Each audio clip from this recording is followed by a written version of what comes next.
Selamat pagi anak-anak yang ada di rumah, apa kabar hari ini? Berjumpa kembali dengan Miss Dewi dalam pelajaran tematik. Kali ini kita masih belajar di tema 5 pahlawanku, subtema 1, pembelajaran 3 dan pembelajaran 4. Siapkan buku modul anak-anak ya, lihat halaman 8. Nah, kita akan belajar bersama-sama di pembelajaran 3. Nah, pada pembelajaran 3 ini kita akan belajar tentang unsur dan struktur teks non-fiksi. Nah, pada pembelajaran sebelumnya, anak-anak sudah belajar tentang unsur-unsur yang terdapat dalam sebuah cerita atau dalam sebuah bacaan. Unsur-unsur apa saja yang ada dalam sebuah bacaan itu ada tema. Tema adalah pokok pikiran pengarang yang ingin disampaikan kepada pembaca. Terus ada namanya amanat. Amanat itu adalah pesan moral. Terus yang ketiga itu ada alur. Itu adalah rangkaian peristiwa dalam cerita. Ada penokohan, ada latar, ada gaya bahasa, sudut pandang, dan konflik. Nah, unsur cerita dari teks non-fiksi ini condong ke sebuah informasi dan pengetahuan yang lebih bersifat materi. Nah, isi cerita dalam teks non-fiksi memakai data-data yang lengkap anak-anak sehingga tidak ada imajinasi yang dibuat-buat oleh pengarangnya. Nah, struktur cerita non-fiksi lebih berdasarkan urutan peristiwa atau kejadian. Sebagai contoh, anak-anak bisa baca nanti teks di bawah ini dengan judul Sultan Agung Hanyokrokusumo. Nah, dalam cerita ini kalian akan melihat peristiwa-peristiwa atau kejadian yang terjadi pada zaman penjajahan, pada zaman kejayaan dari Sultan Agung Hanyokrokusumo. Nah, dari bacaan itu kalian bisa mengerti bagaimana unsur-unsur yang ada dalam cerita dan struktur teks non-fiksi. Baik anak-anak, selanjutnya kita akan lanjutkan pada muatan IPA. Pada muatan IPA kali ini kita akan belajar tentang dispersi cahaya. Nah, anak-anak, pada pembelajaran sebelumnya kita sudah belajar tentang sifat-sifat dari cahaya. Apa saja ya sifat-sifat dari cahaya yang sudah kita pelajari? Ya, yang pertama adalah cahaya meramat lurus. Yang kedua, cahaya menembus benda bening. Terus yang ketiga, cahaya dapat dipantulkan. Yang keempat, cahaya dapat dibiaskan. Terus yang terakhir, cahaya dapat diuraikan. Nah, pada pembelajaran kali ini kalian akan belajar dispersi cahaya. Tahukah kamu, warna putih cahaya sering juga kamu lihat dalam kehidupan sehari-hari. Nah, sebenarnya cahaya putih itu terdiri dari perpaduan dari beberapa warna ya anak-anak. Cahaya putih dapat diuraikan menjadi beberapa warna. Peristiwa penguraian cahaya menjadi berbagai cahaya warna disebut dengan dispersi. Nah, cahaya putih dapat diuraikan menjadi warna apa saja anak-anak? Ada cahaya merah, jingga, kuning, hijau, biru, nila, dan ungu. Nah, anak-anak, susunan warna-warna seperti warna merah, jingga, kuning, hijau, biru, nila, ungu itu disebut dengan spektrum cahaya. Nah, anak-anak, kali ini kita akan belajar melakukan aktivitas yaitu membuat cakram warna. Kita mau membuktikan apakah benar dari perpaduan warna tersebut akan menghasilkan cahaya putih. Nah, kalian bisa melakukan percobaan seperti gambar berikut ya anak-anak. Nah, pertama kalian harus membuat potongan kertas berbentuk lingkaran. Warnai kertas sesuai dengan 7 warna pelangi. Warnai seperti ini ya anak-anak ya. Diwarnai, perhatikan warna yang tampak saat kertas berputar. Nah, setelah itu kertas itu diputar dengan kencang seperti gambar ini. Nah, cobalah beberapa variasi besar juring lingkaran pada setiap warna dan amatilah hasilnya. variasi manakah yang menghasilkan warna putih lebih atau paling jelas. Nah, anak-anak bisa melakukan di rumah membuat cakram warna seperti urutan warna berikut ini ya. Baik anak-anak, selanjutnya kita akan lanjutkan di pembelajaran 4 dengan muatan bahasa Indonesia. Nah anak-anak, dari bacaan tadi yang sudah kita baca yaitu tentang Nah ini anak-anak ya, bacaan teks non-fiksi dari Sultan Agung Hanyokrokusumo. Dari bacaan itu kalian bisa menentukan pokok-pokok informasi dari bacaannya. Nah, bagaimana cara kita menentukan ya anak-anak pokok-pokok informasi yang terdapat dalam bacaan?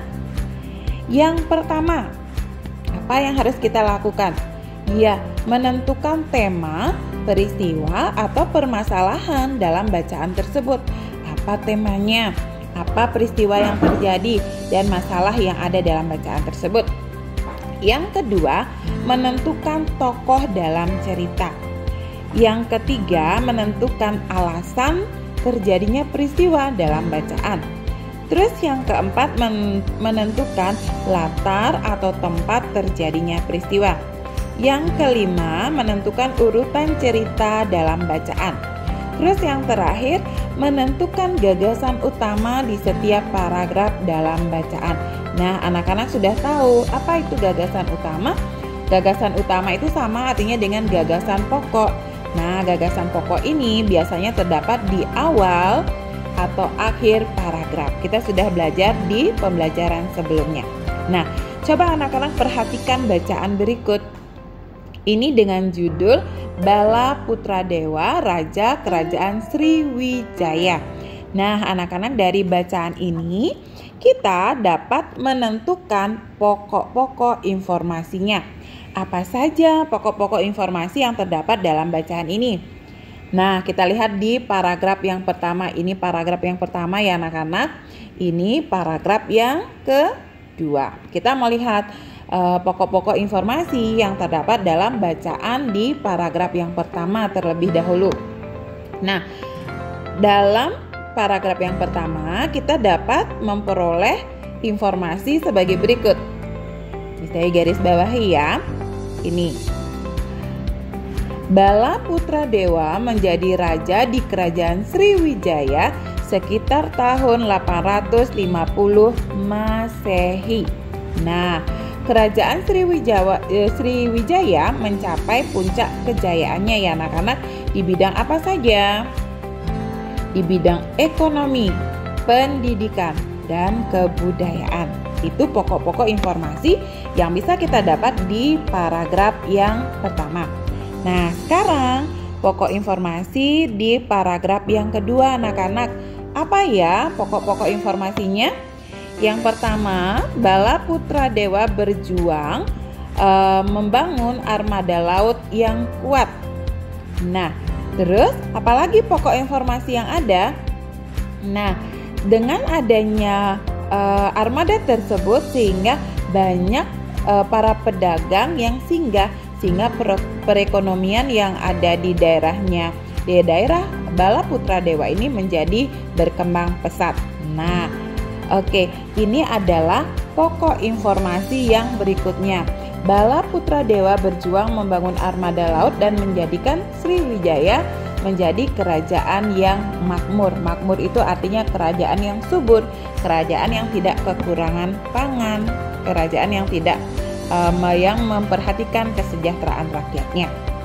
Nah, anak-anak, dari perjuangan yang dilakukan oleh Raja Bala Putradewa ini, kita dapat mengaitkannya dengan nilai-nilai yang terkandung dalam sila keempat Pancasila. Nah, dalam sila keempat Pancasila, bagaimana ya bunyinya sila keempat Pancasila? Sila keempat berbunyi, kerakyatan yang dipimpin oleh hikmat kebijaksanaan dalam permusyawaratan perwakilan.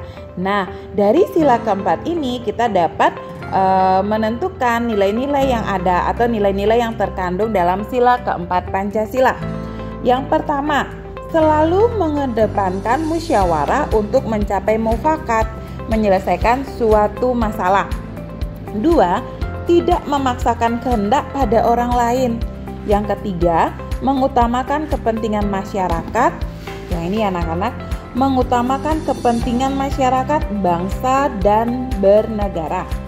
Yang keempat, menghormati hasil musyawarah. Jadi, apapun hasil musyawarah, walaupun tidak sesuai dengan pendapat kita harus menghormatinya dan kita harus melakukannya ataupun melaksanakannya. Yang selanjutnya adalah ikut serta dalam pemilihan umum. Berikutnya yang keenam, menghargai pendapat orang lain. Nah, dalam musyawarah tentunya ada berbagai orang mengemukakan pendapat. Tentunya kita harus menghargai pendapat orang lain supaya tidak terjadi perpecahan, supaya kita tetap rukun dan bersatu. Nah, anak-anak, demikian video pembelajaran kali ini, dan anak-anak nanti bisa kerjakan ayo berlatih. Kerjakan di bukunya ya, di buku tulisnya. Nah, anak-anak, sekian video pembelajaran kita kali ini di pembelajaran 3 dan pembelajaran 4. Nah, kali ini kita sudah belajar bagaimana menentukan unsur teks, non-fiksi, dan unsur-unsur yang ada. Dan yang kedua, kita sudah belajar tentang dispersi cahaya. Terus yang ketiga, kita belajar pokok-pokok informasi yang ada di dalam bacaan. Dan yang terakhir, nilai-nilai sila keempat Pancasila yang sesuai dengan perjuangan para pahlawan. Nah, anak-anak, sekian video pembelajaran kita kali ini. Kita akan berjumpa kembali pada video pembelajaran berikutnya. Sampai jumpa dan Tuhan memberkati.